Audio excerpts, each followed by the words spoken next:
हई देखी जा भैया, कुछ दिन पहले पाकिस्तानी सीमा हिंदुस्तान में आई, बदले में हिंदुस्तान का अंजू पाकिस्तान में गई। तो पाकिस्तानी बिचारी तो आकर के हिंदुस्तान को अपना ली, लेकिन हई देखा अंजुआ का कारतूत हो, पाकिस्तान से भाग के फिर हिंदुस्तान में आई। पेट भर गइल का भैया?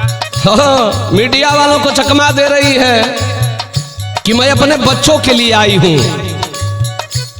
गीत सुने वाला भैया लोग, आप लोग अपना दिमाग से सोची कि आखिर कौन मुंह अपन लेके अपना माई, अपना बाबू, अपना भाई, अपना मौरद, अपना बेटा बेटी के दिखाई। हाँ सही कले है। ये गीत आदित्य लाल म्यूजिक ओर से आप लोगों के बीच में हम भेजतानी। रिकॉर्डिंग होत बार भी स्टूडियो भीमपुरा बलिया में। कवि का लेखनी बा कैसे बाबू? अरे अंजू कैसे मुहावा देखाई,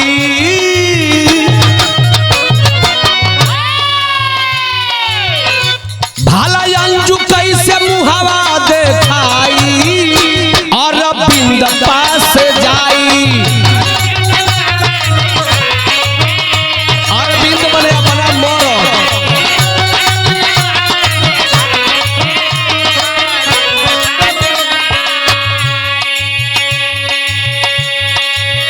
अंजू का पति जो था अरविंद भाई, बेटा और बेटी को लेकर के रो रहा है बेचारा, रो करके अपने रुवाई को शांत कर लिया।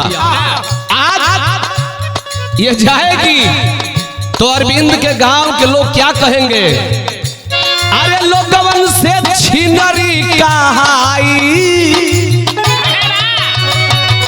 लोगवन से छिनरी कहाई, अरविंद पास जाई,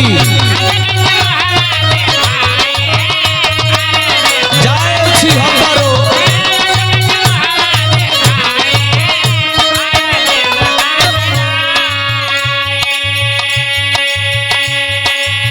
ए बाबू, ऐसने ऐसने तो हमारे हिंदुस्तान का गुलनारी होखत है। कम से कम तोरा चुपचाप पाकिस्तान में रहल चाहत रह। कवि का लेखनी बा, रखलू न लाज,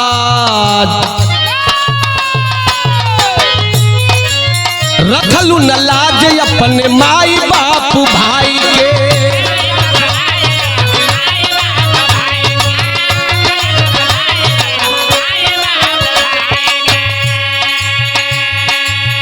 गैलू पाकिस्तान नसरुल्ला के फटाई के,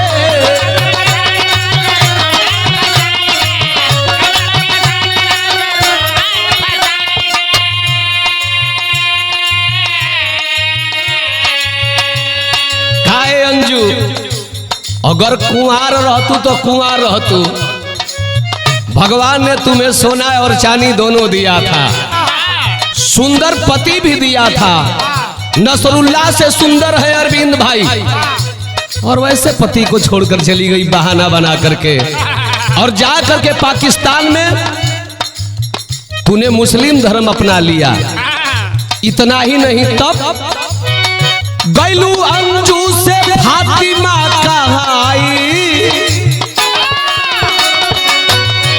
गैलू अंजू से फातिमा कहाई, और बिंद पास जाई।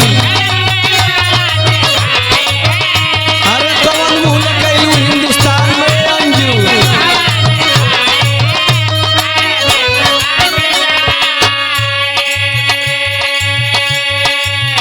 क्या तुम्हारे दिल में थोड़ा भी दर्द नहीं था? तूने 9 महीना अपने गर्भ में ढो करके बेटा और बेटी दोनों को पैदा किया था। कैसी तू माँ है तू? तेरे जैसी माँ इस हिंदुस्तान में रहना भी नहीं चाहिए। और तुम्हारे जैसे औरत और लड़कियां आए दिन फांसी पर भी झूल रही है। तू बेशरम है कि फिर हिंदुस्तान में अपना मुंह दिखाने आ गई। धिक्कार है तुम्हारे, नालत है तुम्हारे जवानी पर। बड़ा सुंदर भाव कवि जी लिखल है बाबू। अरे बचवन के साथ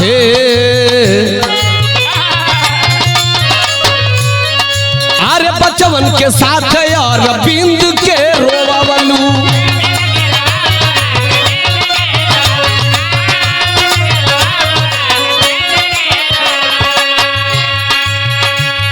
अरे जखम का दाग मीडिया से तू छिपवलू।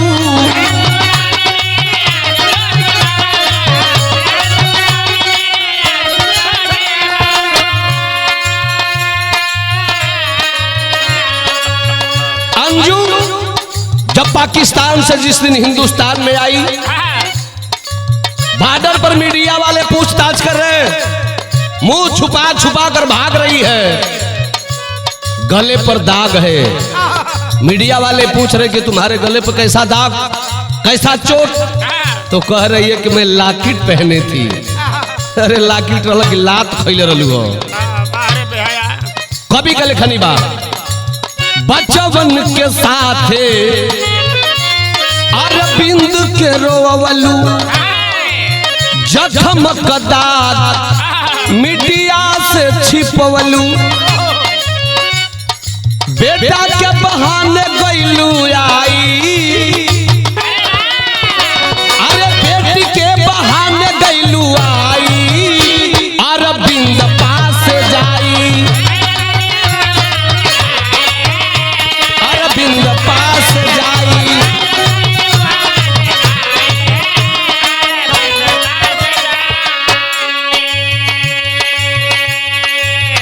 और तुम आई हो कि हिंदुस्तान से अपने बच्चों को लेकर चली जाऊंगी, हिंदुस्तान की कोर्ट कदाप तुझे दे नहीं सकती। ज्यादा नखरा दिखाओगी तो अंजू परिणाम भी बुरा होगा। अगर अपना आबरू चाहती हो तो तुम दबे पाओ फिर पाकिस्तान भगो, क्योंकि तू किसी के मुंह दिखाने के लायक ही नहीं है। गीत का आखिरी लाइन बिरहा सुनने वाला भैया लोग। अरे जांच एजेंसी, जांच एजेंसी करे बॉर्डर पर खिंचाई।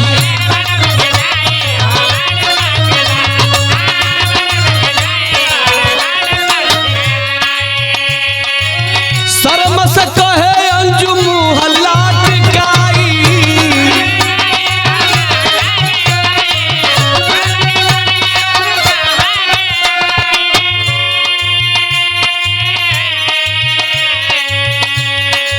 आज तूने कोई बढ़िया काम की होती तो है अंजू मुँह छुपा छुपा कर तू नहीं भगती। कहा गया है कि बुरा काम का बुरा नतीजा ना मानो तो कर देखो, और जिसने जिसने किया है यारो उसका उसका घर देखो। तू न नैहर की हुई और न ससुराल की हुई, तू एक बेशरम औरत है। इसीलिए आखिर लाइन में कह रहा हूं, अरे श्यामलाल राम केवल गुण गाई।